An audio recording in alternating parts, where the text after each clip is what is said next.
മലപ്പുറം ജില്ലയിലെ നിലമ്പൂരിൽ സ്ഥിതി ചെയ്യുന്ന ലോകത്തിലെ ഏറ്റവും ആദ്യത്തെ മനുഷ്യനിർമ്മിത തേക്കിൻ തോട്ടമാണ് കനോലി പ്ലോട്ട് എന്ന പേരിലുള്ള നിലമ്പൂർ തേക്കുതോട്ടം.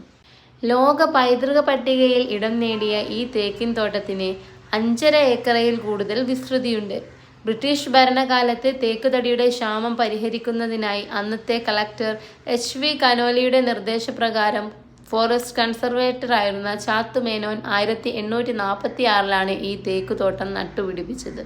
ഈ തേക്കിൻ തോട്ടം നിർമ്മിക്കുവാൻ ഡോക്ടർ റെക്സ് ബർഗിൻ്റെയും സഹായമുണ്ടായിരുന്നു. നിലമ്പൂരിൻ്റെ ചരിത്രം പരിശോധിച്ചാൽ ഇത് കോഴിക്കോട് സാമൂതിരി രാജവംശത്തിൻ്റെ ഭരണത്തിന് കീഴിലായിരുന്നു.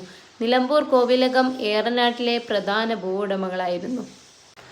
ചരിത്രപരമായി നിലമ്പൂർ തേക്കിൻതോട്ടം അല്ലെങ്കിൽ കനോലി പ്ലോട്ട് ലോകത്തിലെ തന്നെ ഏറ്റവും പഴക്കമുള്ളതും അറിയപ്പെടുന്നതുമായ തേക്കിൻതോട്ടങ്ങളിൽ ഒന്നാണ്.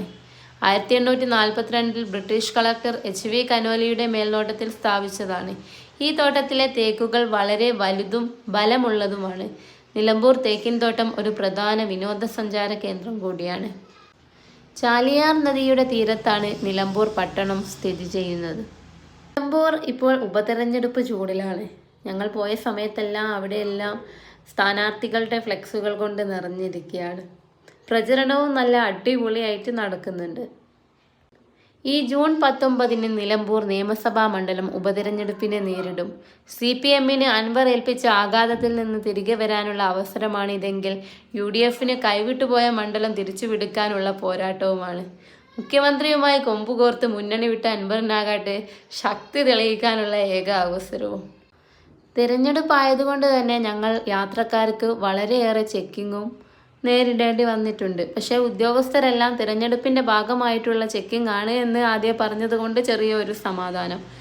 വരാനിരിക്കുന്ന തദ്ദേശ തെരഞ്ഞെടുപ്പിനും നിയമസഭാ തെരഞ്ഞെടുപ്പിനും മുമ്പുള്ള സെമി ഫൈനൽ പോരാട്ടത്തിൽ നിലമ്പൂരിൽ ആര് വീഴും ആര് വാഴും, PV അൻവറിൻ്റെ രാഷ്ട്രീയ ഭാവി എന്താവും എന്നൊക്കെയുള്ള ചൂടേറിയ ചർച്ചയാണ് നിലമ്പൂരിൽ നടന്നുകൊണ്ടിരിക്കുന്നത്. അവിടുത്തെ ഓരോ ജനങ്ങളും തിരഞ്ഞെടുപ്പിൻ്റെ ആവേശത്തിലാണ്. പാർട്ടികൾ മാറി മാറി പ്രചരണം നടത്തുന്നുണ്ട്. മുഖ്യമന്ത്രി വരുന്നുണ്ട്, അൻവറിനെ സപ്പോർട്ട് ചെയ്യാൻ യൂസുഫ് പത്താൻ വരുന്നുണ്ട്. അങ്ങനെ കോൺഗ്രസിൻ്റെ രീതിയിലുള്ള പ്രവർത്തനങ്ങൾ നടക്കുന്നുണ്ട്. എന്തായാലും നിലമ്പൂർ തെരഞ്ഞെടുപ്പിൻ്റെ ഒരു ചൂടിൽ കൂടി ആയിരുന്നു ഇത്തവണ.